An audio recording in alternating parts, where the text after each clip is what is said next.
This is a Transportation TV News Update. I'm Tony Dorsey reporting. President Barack Obama, Vice President Joe Biden, and U.S. DOT Secretary Ray Lahood announced the administration's plans for the release of $8 billion in funding for high-speed rail under the Economic Recovery and Reinvestment Act signed into law 8 weeks ago. Among the transportation leaders invited to the April 17th event at the Eisenhower Executive Office Building next to the White House were AASHTO President Alan Biehler, Secretary of the Pennsylvania DOT, and AASHTO Executive Director John Horsley. Prior to the announcement, Secretary Lahood briefed officials on the high-speed rail plan. Later in the summer, there'll be a second round. This is where I think the big dollars will be decided.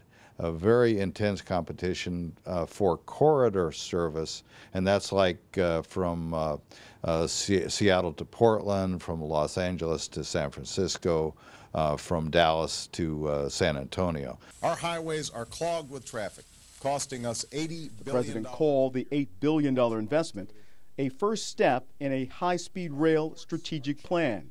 The plan's goals include safe and efficient transportation choices, building a foundation for economic competitiveness, promoting energy efficiency and environmental quality, and supporting interconnected, livable communities. What we need then is a smart transportation system equal to the needs of the 21st century.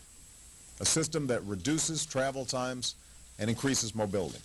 A system that reduces congestion and boosts productivity. A system that reduces destructive emissions and creates jobs.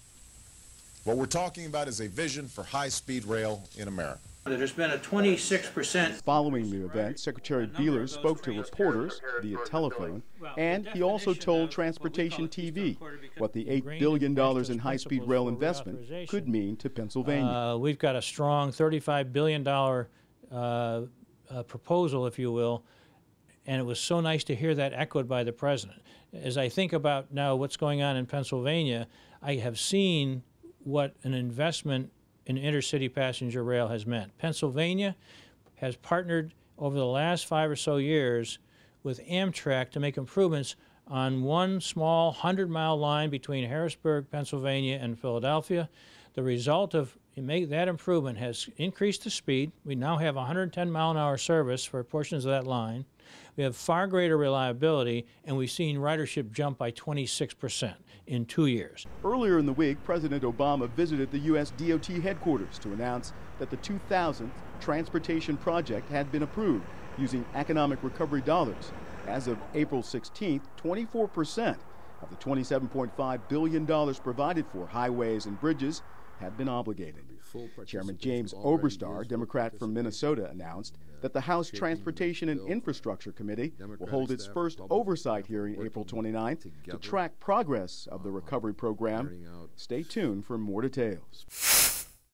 John D. Porcari, Secretary of the Maryland Department of Transportation, is President Barack Obama's choice to become the next Deputy Secretary of the U.S. Department of Transportation. In a statement released April 13th, AASHTO Executive Director John Horsley said, "John Porcari brings tremendous talent and experience to this extremely important and influential administration position.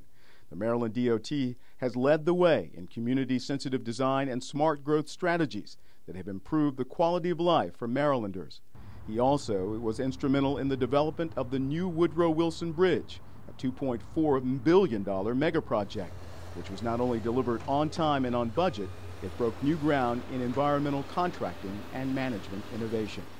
Porcari is serving his second tour as Secretary of the Maryland DOT, having served previously from 1999 to 2002 under Governor Paris Glendening. That's the Transportation News Update. I'm Tony Dorsey reporting.